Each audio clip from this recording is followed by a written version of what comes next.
அனைவருக்கும் வணக்கம். நான் தமிழரசி பாலமுருகன். இந்த பதிவில் நம்ம பார்க்க போகிறது இன்றைய தினம் 4/7/2026 சனிக்கிழமை வந்திருக்கக்கூடிய ஆனி மாதத்தோட தேய்பிறை பஞ்சமி. வாராகி அன்னையை வழிபடக்கூடிய மிக மிக முக்கியமான ஒரு நாள் இன்றைய தினம். வாராகி அன்னையை வழிபாடு செய்கிறவர்கள் மாதத்தில் வரக்கூடிய 2 பஞ்சமியையும், வளர்பிறை பஞ்சமி மற்றும் தேய்பிறை பஞ்சமியில் தவறாமல் சில சிறப்பான தீபங்கள் ஏற்றுவாங்க, அல்லது சிறப்பான சில தாந்திரிக விஷயங்களை செய்வார்கள். அவர்களுடைய வாழ்க்கையில் நல்ல ஒரு முன்னேற்றம் வரணும் அப்படிங்கிறதுக்காக. அந்த வகையில் இன்று இரவு நம்ம தூங்க போகிறதுக்கு முன்பு நம் வீடுகளில் நாம் செய்ய வேண்டிய ஒரு எளிய வழிபாட்டு முறையை தான் நம்ம பார்க்க போகிறோம். இதை ஆண்கள் பெண்கள் செய்யலாம். அதே போல் எந்த தீட்டு காலங்களில் இருந்தாலும் இது தவறு கிடையாது. நீங்கள் தாராளமாக இதை செய்யலாம். மிக எளிய வழிபாடு, ஆனால் அதே நேரத்தில் சக்தி வாய்ந்த ஒரு வழிபாடு. இந்த வழிபாட்டில் நம்ம என்ன பொருள்கள், 2 பொருள்கள் நம்ம பயன்படுத்தியிருக்கிறோம் அப்படின்னு பார்த்தீங்கன்னா, ஒன்று கல்லுப்பு, மற்றொன்று கடுகு. ஸோ இது 2மே சமையலறையில் இருக்கக்கூடிய பொருட்கள். நம்ம போய் புதுசாக வாங்கணும் அப்படின்லாம் எந்தவித அவசியமும் கிடையாது. ஜஸ்ட்டு 1 டீஸ்பூன் கல்லுப்பு, 1 டீஸ்பூன் கடுகு எடுத்திங்கன்னா கூட போதும். இப்போ நம்ம என்ன செய்யணும் அப்படின்னு பார்த்தீங்கன்னா, பொதுவாகவே சனிக்கிழமையில் நம்ம கடுகை வைத்து பலவிதமான தாந்திரிக விஷயங்களை நம்ம செய்யலாம். நம்முடைய வாழ்க்கை முன்னேற்றத்திற்காக நம்ம பலவிதமான விஷயங்களை செய்யலாம். இந்த கடுகு அப்படிங்கிறது அளவில் சின்னதாக இருந்தாலும் கடுகு சிறுத்தாலும் காரம் குறையாது அப்படின்னு சில பேர் சொல்லுவாங்க. இது சைஸ் தான் சின்னதாக இருக்கும். இந்த கடுகும் சரி அல்லது வெண்கடுகும் சரி, 2மே நம்முடைய ஆன்மீகத்தில் நிறைய பங்குகள் வகிக்கிறது.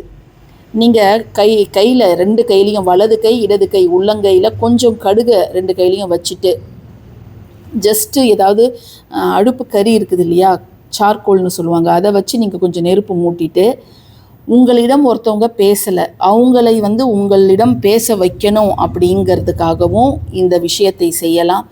அல்லது உங்களுக்கு ஒரு எதிரி மீண்டும் மீண்டும் தொல்லை தந்துக்கிட்டே இருக்கிறாங்க அப்படிங்கிறதுக்காகவும் இந்த ஒரு குறிப்பிட்ட விஷயத்தை நீங்கள் தாராளமாக செய்யலாம். ஜஸ்ட்டு சனிக்கிழமை உங்கள் வீட்டுக்கு வெளியில், வீட்டுக்கு உள்ளார இதை செய்யக்கூடாது. வீட்டுக்கு வெளியில், அதாவது கார் பார்க்கிங்கில் செய்யலாம், அல்லது கொல்லைப்புறத்தில் செய்யலாம், அல்லது மொட்டை மாடியில் நீங்கள் செய்யலாம்.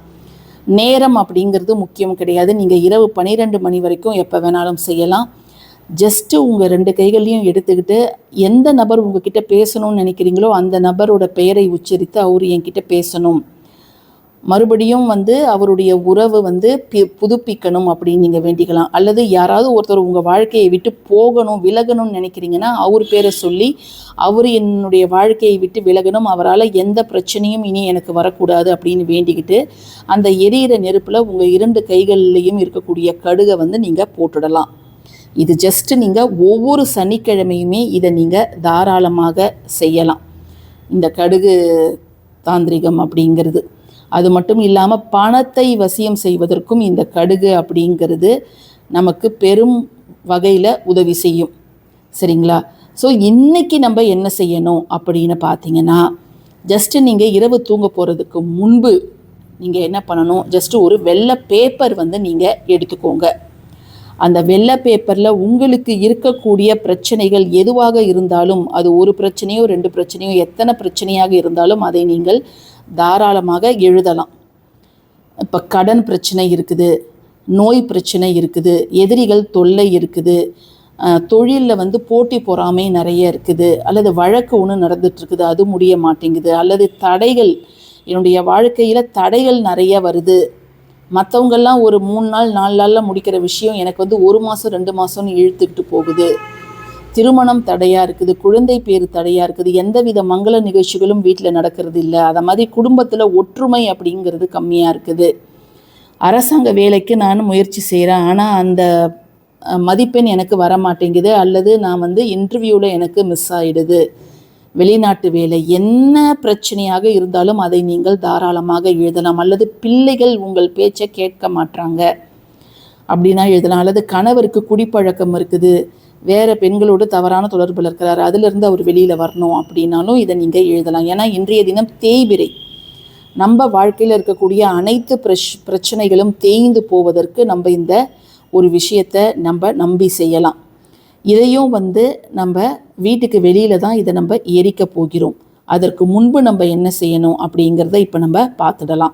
ஜஸ்ட் இதை மாதிரி நீங்கள் ஒரு வெள்ளை பேப்பர் எடுத்துக்கோங்க. நான் முன்னாடி சொன்ன மாதிரி நீங்கள் இன்றைக்கி அசைவம் சாப்பிட்ருந்தாலும் சரி அல்லது தீட்டு காலங்களில் இருந்தாலும் சரி, யார் வேணாலும் இதை நீங்கள் செய்யலாம். நம்பிக்கையோடு செய்யும் பட்சத்தில் நிச்சயமாக நல்ல பலன் அப்படிங்கிறது உங்களுக்கு கிடைக்கும். இதில் நீங்கள் ஒன்றுக்கு மேற்பட்ட உங்களுக்கு என்ன பிரச்சனை இருக்குதோ அதை நீங்கள் அப்படியே எழுதுங்க. ஏன்னா உங்களை தவிர அதை யாரும் படித்து பார்க்க போகிறது கிடையாது. எந்தெல்லாம் நம்மளை விட்டு நீங்கணும்னு நீங்கள் நினைக்கிறீங்களோ அதை மட்டும் நீங்கள் எழுதுங்க. சரிங்களா? ஸோ இதை மாதிரி எழுதிட்டு நம்ம எடுத்தோம் இல்லையா, அந்த கல்லுப்பு ப்ளஸ் கடுகு இதை மட்டும் இந்த பேப்பரில் நீங்கள் கொட்டிடுங்க. நான் இப்போ எடுத்துருக்கிறதே கொஞ்சம் அதிகமான அளவு தான். நீங்கள் இதை விட கம்மியாக கூட நீங்கள் எடுத்துக்கலாம், ஒன்றும் தவறு கிடையாது. இப்போ இதை நம்ம ஜஸ்ட்டு ஒரு முடிச்சு மாதிரி, அதாவது ஒரு பொட்டலம் மாதிரி நம்ம இதை கட்டிடலாம். இதை கட்டிட்டு உங்களுடைய யாரெல்லாம் பூஜை ரூமுக்கு போக முடியுமோ நீங்கள் அங்கே போயிட்டு நல்ல மனதார உங்கள் குலதெய்வத்தையும் இஷ்ட தெய்வத்தையும் நீங்கள் வேண்டிக்கோங்க. எந்த ஒரு வழிபாடு நம்ம செய்யறதுனாலும் நம்ம குலதெய்வம் இஷ்ட தெய்வத்தை வேண்டிக்கிட்டு அதன் பிறகு நீங்கள் அதை ஆரம்பிக்கும்போது நிச்சயமாக முழு பலன் அப்படிங்கிறது கிடைக்குங்க. ஸோ இதை நீங்கள் இதை பேப்பரில் வச்சுட்டு ஒரு பொட்டலம் மாதிரி கட்டிட்டு அதுக்கப்புறம் உங்கள் பூஜை ரூமில் வேண்டிக்கோங்க. போக முடியாதவங்க நீங்கள் வெளியிலேருந்தே வேண்டிக்கிட்டு உங்கள் வீட்டுக்கு வெளியில் இதை நம்ம இப்போ எரிச்சிட போகிறோம். சரிங்களா? ஸோ இப்போ நான் வீட்டுக்கு வெளியில் வந்துட்டேன். இப்போது நம்ம ஒரு தேங்காய் சிரட்டை எடுத்துருக்குறோம். ஸோ அந்த நம்ம ஸ்கெட்சில் எழுதிட்டு என்ன நிற ஸ்கெட்ச் பேனா வேணாலும் நம்ம பயன்படுத்தலாம், அது பிரச்சனை கிடையாது. உப்பையும் கடுகையும் இதில் வச்சு நான் ஒரு பொட்டலம் மாதிரி இதை நான் மடிச்சிட்டேன். இதை நான் இதில் வச்சுருக்கிறேன். நீங்கள் சாம்பிராணி தூபக்காலில் கூட இதை நீங்கள் வைக்கலாம். ஸோ இதை நம்ம வச்சுட்டு ஜஸ்ட்டு 2-3 கற்பூரம் அது முழுவதுமாக எரியிற வரைக்கும் நம்ம அதை பார்க்கணும். சாதாரண கற்பூரம் நம்ம பூஜைக்கு பயன்படுத்துவோம் இல்லையா, அந்த கற்பூரத்தை நீங்கள் இந்த பேப்பர் மேலே வையுங்க. ஏன் நான் இன்றைக்கி இதை செய்வது நல்லது அப்படின்னா, சனிக்கிழமையில் இந்த கடுகு சம்மந்தப்பட்ட விஷயங்கள் செய்யும் பொழுது அது நமக்கு முழு பலன்களை தரும். அதிலும் இன்றைக்கி தேய்பிறை பஞ்சமியில் சனிக்கிழமையும் சேர்ந்து வரதுனால நான் இந்த கடுகை பயன்படுத்தி இதை செய்யுங்க அப்படின்னு சொல்கிறேன். ஸோ நிச்சயமாக நல்ல பலன் அப்படிங்கிறது உங்களுக்கு கிடைக்கும். இப்போ நம்ம இதை எரிய வச்சிடலாம். ஸோ ஜஸ்ட்டு இதை எரிய வச்சிடலாம். எரிய வச்சுட்டு நம்ம இதை அமர்ந்து பார்க்கணும். முழுவதுமாக இதை அமர்ந்து பார்க்கணும். இது வீட்டுக்கு வெளியிலே இருக்கலாம், இங்கே கொல்லைப்புறத்துலேயோ அல்லது கார் பார்க்கிங்கில் மொட்டை மாடியில். மறுநாள் காலையில் நீங்கள் ஞாயிற்றுக்கிழமை காலையில் இதை எடுத்து அப்படியே நீங்கள் குப்பையில் போட்டுடலாம். தேங்காய் சிரட்டையை நம்ம திரும்ப கூட வேறு எதுக்காவது நீங்கள் பயன்படுத்திக்கலாம். ஜஸ்ட் அந்த சாம்பல் எரிஞ்ச மிச்சம் மீதி இருக்கும் இல்லையா, அதை நீங்கள் டிஸ்போஸ் பண்ணிவிடுங்க. இந்த கடுகு மட்டும் நம்ம சொன்னோம் இல்லையா, அதை நீங்கள் வாரம் சனிக்கிழமையில் நம்ம பயன்படுத்துவது அப்படிங்கிறது ரொம்ப நல்லது. இன்றைக்கி மிக அற்புதமான ஒரு நாள். வாராகியை வழிபாடு செய்து இதை நீங்கள் செய்து பாருங்கள். நிச்சயமாக கைமேல் பலன் அப்படிங்கிறது உங்களுக்கு கிடைக்குங்க.